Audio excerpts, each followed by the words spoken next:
Hello मेरे प्यारे बच्चों, आंखों में नींद बहुत है पर सोना नहीं है। यही सही वक्त है कुछ कर दिखाने का, इसे खोना नहीं है। मैं हूं आपका अंकित सर और आप देख रहे हैं अपना अंकित स्टडी सेंटर। आज हम क्लास 12 केमिस्ट्री में जो नेम रिएक्शन आपके आती है पार्ट 2 केमिस्ट्री से, उसमें हम 3 महत्वपूर्ण नेम रिएक्शन को याद करेंगे जो कि बहुत बार बोर्ड एग्जाम में पूछी जा चुके हैं। तो पहला आपका जो नेम रिएक्शन है वुड्स अपक्रिया किसे कहते हैं, आप देख सकते हैं कितना इंपॉर्टेंट है। तो वुड्स अपक्रिया आपको बहुत ही आसान भाषा में याद कराएंगे।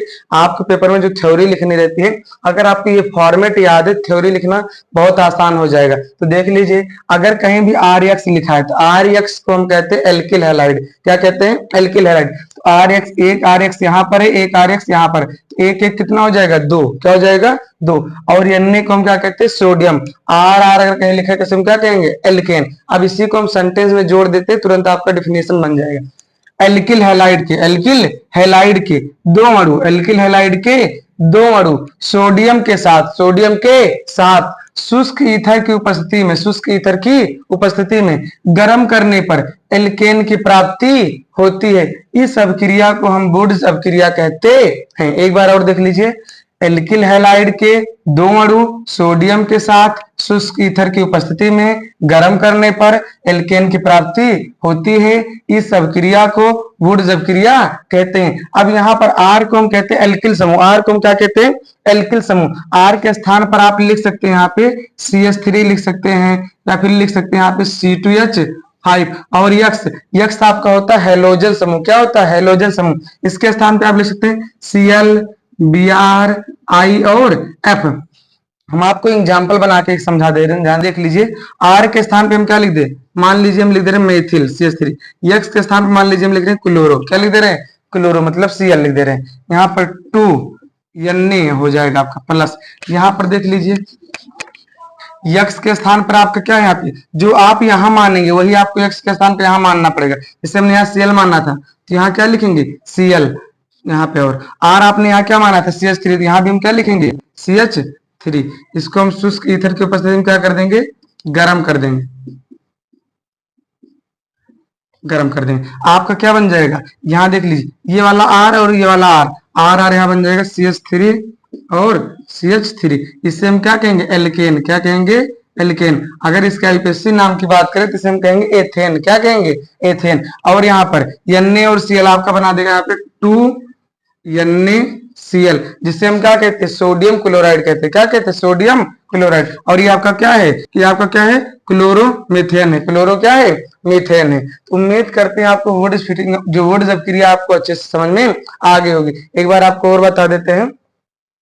एल्किल हैलाइड के 2 अणु, एल्किल हैलाइड के 2 अणु सोडियम के साथ शुष्क ईथर की उपस्थिति में गर्म करने पर एल्केन की प्राप्ति होती है। इस अभिक्रिया को वुड्स अभिक्रिया कहते हैं। इसका एग्जांपल आप बना सकते हैं। आर के स्थान पर कोई एल्किल समूह ले लीजिए, एक्स के स्थान पर कोई हेलोजन समूह और रख दीजिए, आपका एग्जांपल बन जाएगा। इससे हमने यहाँ CH3 रखा था एल्किल समूह के स्थान पर, हेलोजन के स्थान पर Cl, ये बना दिया, आपका रिएक्शन बन गया, एल्केन प्राप्त हो गया। अगर और आप और एग्जाम्पल बनाना चाहते हैं तो आप यहाँ पे एल्किल समूह चेंज करते रहिए और यहाँ पर क्या कर दीजिए? हेलोजन समूह चेंज कर दीजिए, आपके और सारे एग्जाम्पल बन जाएंगे। तो उम्मीद करते हैं आपको यहाँ पर वुड्स अभिक्रिया अच्छे समझ में आ गई होगी। अब हम चलते हैं दूसरे नेम रिएक्शन की तरफ। आइए हम दूसरा इंपॉर्टेंट नेम रिएक्शन देखते हैं जिसका नाम है स्मिट अभिक्रिया। इसी को आपको अगर ऐसे पूछ ले कि प्राथमिक अमीन बनाने की एक रासायनिक अभिक्रिया लिखी, तब भी अगर आप इसको लिख देते हैं तो आपका सही है। अब देख लीजिए, इसको हम स्मिट अभिक्रिया याद कैसे करेंगे? बहुत ही इंपॉर्टेंट रिएक्शन है आपका।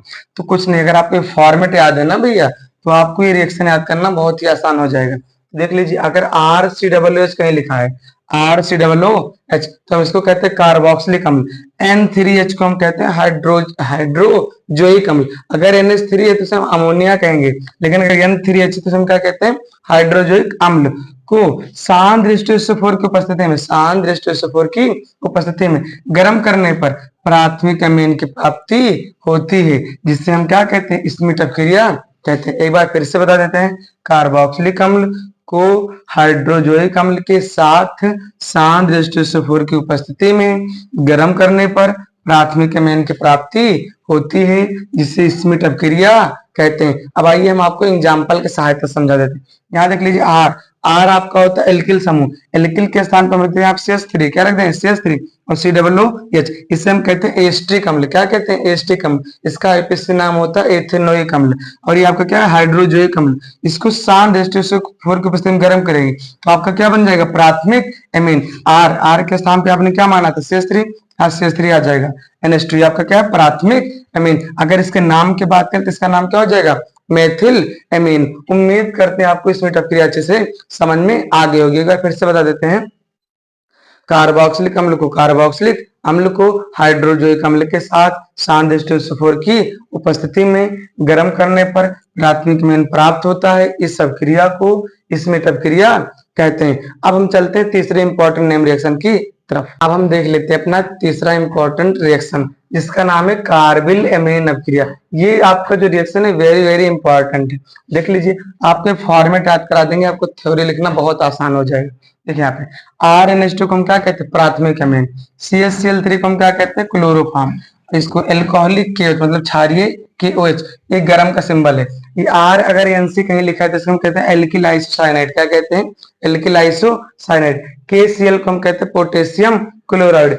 H2O को हम क्या कहते हैं? जल। अब देख लीजिए, इसी को एक सेंटेंस में जोड़ दीजिए, आपका डेफिनेशन बन जाएगा। देखिए ध्यान से, प्राथमिक एमीन को क्लोरोफॉर्म, प्राथमिक एमीन को क्लोरोफॉर्म व एल्कोहलिक KOH के साथ गर्म करने पर एल्किल आइसोसाइनाइड की प्राप्ति होती है, जिससे हम कार्बिल एमीन अपक्रिया कहते हैं। एक बार फिर से देख लीजिए, प्राथमिक एमीन को क्लोरोफॉर्म व एल्कोहलिक KOH के साथ गर्म करने पर एल्किल आइसोसाइनाइड की प्राप्ति होती है, जिससे हम कार्बिल एमीन अपक्रिया कहते हैं। अब हम आपको एग्जांपल के सहायता समझा देते हैं। देख लीजिए यहाँ पे, हम जानते हैं, अभी पहले बता चुके हैं, R को हम क्या कहते हैं? एल्किल समूह। R के स्थान पे हम लिख देंगे CH3 और NH2। ये आपका बन जाएगा यहाँ पे मेथिल एमीन। क्या बन जाएगा आपका? Methyl amine. और इसको हम क्लोरोफॉर्म, ये आपका क्या है? क्लोरोफॉर्म। इसको हम एल्कोहलिक KOH के साथ, एल्कोहलिक KOH के साथ क्या कर देंगे? गर्म कर देंगे। क्या कर देंगे? गर्म। R को हमने क्या माना था? CH3, तो आपका हो जाएगा CH3NC और आपका निकल जाएगा 3KCl प्लस 3H2O, जिसका नाम क्या है आपका? यहाँ पे मेथिल आइसोसाइनाइड। क्या नाम है? आइसोसाइनाइड। इसको हम क्या कहते हैं? इस अपक्रिया को हम क्या कहेंगे? कार्बिल एमीन अपक्रिया। देख लीजिए, ये आपका क्या है? मेथिल एमीन ने क्लोरोफॉर्म को एल्कोहलिक के साथ गर्म कर दिए, आपका क्या बन गया? Methyl isocyanide. इस अपक्रिया को हम क्या कहेंगे? कार्बिल एमीन अपक्रिया। उम्मीद करते हैं आपको अच्छे से समझ में आ गया होगा। एक बार और बता देते हैं, प्राथमिक एमीन को क्लोरोफॉर्म व एल्कोहलिक KOH के साथ गर्म करने पर एल्किल आइसोसाइनाइड की प्राप्ति होती है। इस अपक्रिया को कार्बिल एमीन अपक्रिया कहते हैं। उम्मीद करते हैं आपको जो तीनों रिएक्शन हमने बताया है वेरी वेरी क्या है? इंपॉर्टेंट है। उम्मीद करते हैं आपको अच्छे से समझ में आ गया होगा। आप इन रिएक्शन को जरूर याद कर लेना आज से ऐसे ही, क्योंकि थोड़ा प्रॉब्लम होने के कारण इसमें वीडियो नहीं आ रही थी, लेकिन आज से अब daily day by day important question जो क्लास 10th और 12th के वीडियोस डेली अपने चैनल पर आएंगे। थैंक यू, बाय मेरे प्यारे बच्चों।